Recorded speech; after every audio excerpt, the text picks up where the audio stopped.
بسم اللہ الرحمن الرحیم۔ السلام علیکم ناظرین، آج کی ویڈیو میں ہم آپ کو نبی اکرم صلی اللہ علیہ وسلم کی قبر مبارک کے بارے میں درست معلومات کے بارے میں بتائیں گے۔ یقیناً گنبد خضرا وہ گنبد ہے جو پوری دنیا کے مسلمانوں کے دلوں میں بستا ہے۔ کوئی مسلمان ایسا نہیں جس کے دل میں گنبد خضرا کی زیارت کی خواہش انگڑائی نہ لیتی ہو۔ اللہ کے محبوب نبی آخر الزماں محمد رسول اللہ صلی اللہ علیہ وسلم کہ روضہ مبارک پر قائم اس گنبد خضرا کے نیچے اور روضہ شریف کے اندر کیا ہے، اس کے متعلق کئی کہانیاں مشہور ہیں۔ انٹرنیٹ پر کئی جعلی تصاویر گردش میں رہتی ہیں۔ انواع و اقسام کی قبروں کو قبر رسول کے نام سے سوشل میڈیا پر شیئر کیا جاتا ہے۔ کبھی کسی آدمی کی تصویر اس دعوے کے ساتھ شیئر کی جاتی ہے کہ یہ خادم رسول ہیں اور قبر مبارک کی صفائی کی خدمت پر مامور ہیں۔ حقیقت یہ ہے کہ ایسے سب دعوے بے بنیاد اور مصنوعی ہیں۔ حقیقت کیا ہے کہ روضہ شریف کے اندر کیا ہے؟ کیا کوئی قبر مبارک تک رسائی رکھتا ہے؟ ان سوالوں کے جواب کچھ عرصہ قبل سعودی حکومت نے باضابطہ طور پر دیے ہیں اور اندرونی حال کی تصاویر بھی شیئر کی گئی ہیں، جن سے سب بناوٹی باتوں کا کلا کما ہوتا ہے۔ جیسا کہ سب جانتے ہیں کہ آن حضرت صلی اللہ علیہ وسلم کا وصال ام المؤمنین حضرت عائشہ رضی اللہ تعالی عنہا کے حجرہ مبارک میں ہوا تھا اور وہیں آپ کی تدفین ہوئی۔ اس کے بعد پھر حضرت ابوبکر اور حضرت عمر رضی اللہ تعالی عنہما بھی وہیں مدفون ہوئے۔ اس طرح روضہ شریف کے اندر اس وقت 3 قبریں ہیں۔ جس طرح کوئی ایک بھی ایسی تصویر جس میں صرف ایک قبر ہو وہ کسی صورت رسول صلی اللہ علیہ وسلم کی مرکت کی نہیں ہو سکتی، اور ویسے بھی آپ صلی اللہ علیہ وسلم کی قبر مبارک کی کوئی تصویر دنیا میں موجود نہیں ہے۔ اس لیے گزشتہ 5.5 صدیوں میں کوئی شخص آپ صلی اللہ علیہ وسلم کی قبر مبارک تک جا ہی نہیں سکا، اور اس سے پہلے کیمرہ موجود ہی نہیں تھا کہ اس کی کوئی تصویر موجود ہوتی۔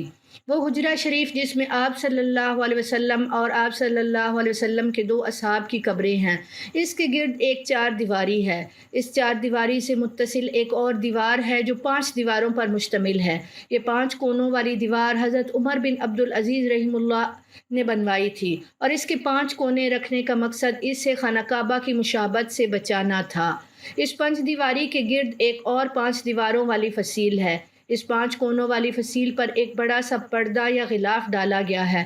یہ سب دیواریں بغیر دروازے کے ہیں، لہٰذا کسی کو ان دیواروں کے اندر جانے کا کوئی امکان ہی موجود نہیں ہے۔ روضہ رسول کے اندر سے زیارت کرنے والے بھی اس 5 کونوں والی دیوار پر پڑے پردے تک ہی جا پاتے ہیں۔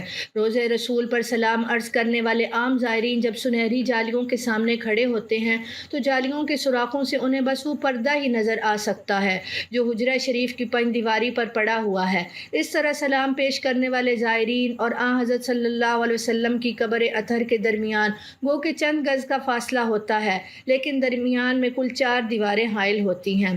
ایک سنہری جالیوں والی دیوار، دوسری 5 کونوں والی دیوار، تیسری ایک اور 5 دیواری، اور چوتھی وہ 4 دیواری جو کہ اصل حجرے کی دیوار تھی۔ گزشتہ 1300 سال سے اس 5 دیواری حجرے کے اندر کوئی نہیں جا سکا سوائے 2 مواقع کے۔ ایک بار 91 ہجری میں حضرت عمر بن عبدالعزیز رحمۃ اللہ علیہ کے دور میں ان کا غلام، اور دوسری بات 1881 ہجری میں معروف مؤخر علامہ المسعودی کے بیان کے مطابق وہ خود۔ ذہن میں رہے کہ نور الدین زنگی نے جو دیوار بنائی تھی سیسا پلائی ہوئی، وہ زمینی تھی اور تقریباً 200 فٹ نیچے تھی، اور وہ بھی سرنگ کے ذریعے نظر آئی تھی، نہ کہ قبر مبارک کی طرف سے۔ بہرحال اس موقع پر بھی قبر کی زیارت ثابت نہیں ہے۔ مسجد نبوی میں قبلہ کا رخ جنوب کی جانب نبی پاک صلی اللہ علیہ وسلم کے روضہ مبارک ایک بڑے ہال کمرے میں ہے۔ بڑے ہال کمرے کے اندر جانے کا دروازہ مشرقی جانب ہے، یعنی جنت البقیع کی سمت ہے۔ یہ دروازہ صرف خاص شخصیات کے لیے ہی کھولا جاتا ہے۔ اس دروازے سے اندر داخل ہوں تو بائیں جانب حضرت فاطمہ الزہرا رضی اللہ تعالی عنہا کی محراب ہے، اس کے پیچھے ان کی چارپائی ہے یعنی سریر۔ العربیہ ویب سائٹ نے محقق محی الدین الہاشمی کے حوالے سے بتایا ہے کہ ہال کمرے میں روضہ مبارک کی طرف جائیں تو سبز غلاف سے ڈھکی ہوئی ایک دیوار نظر آتی ہے۔ 1406 ہجری میں شاہ فہد کے دور میں اس غلاف کو تبدیل کیا گیا۔ قبل ڈھانپا جانے والا پردہ 1370 ہجری میں شاہ عبد العزیز کے زمانے میں تیار کیا گیا تھا۔ مذکورہ دیوار 1881 ہجری میں اس دیوار کے اطراف تعمیر کی گئی جو 91 ہجری میں حضرت عمر بن عبد العزیز نے تعمیر کی تھی۔ اس بند دیوار میں کوئی دروازہ نہیں ہے۔ قبلے کی سمت اس کی لمبائی 8 میٹر، مشرق اور مغرب کی سمت 6.5 میٹر ہے اور شمال کی جانب دونوں دیواروں کی لمبائی ملا کر 14 میٹر ہے۔ کہا جاتا ہے کہ 91 ہجری سے لے کر 881 ہجری تک تقریباً 8 صدیاں کوئی شخص آپ صلی اللہ علیہ وسلم کی قبر مبارک کو نہیں دیکھ پایا۔ اس کے بعد 881 ہجری میں حجرہ مبارک کی دیواروں کے بوسیدہ ہو جانے کے باعث ان کی تعمیر نو کرنا پڑی۔ اس وقت نامور مؤرخ اور فقیہ علامہ نور الدین ابو الحسن مسعودی علیہ مدینہ منورہ میں موجود تھے، جنہیں ان دیواروں کی تعمیر نو کے کام میں حصہ لینے کی سعادت حاصل ہوئی۔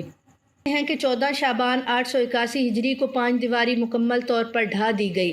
دیکھا تو اندرونی 4 دیواری میں بھی دراڑیں پڑی ہوئی تھیں، چنانچہ وہ بھی ڈھا دی گئی۔ ہماری آنکھوں کے سامنے اب مقدس حجرہ تھا۔ مجھے داخلے کی سعادت ملی اور میں شمالی سمت سے داخل ہوا۔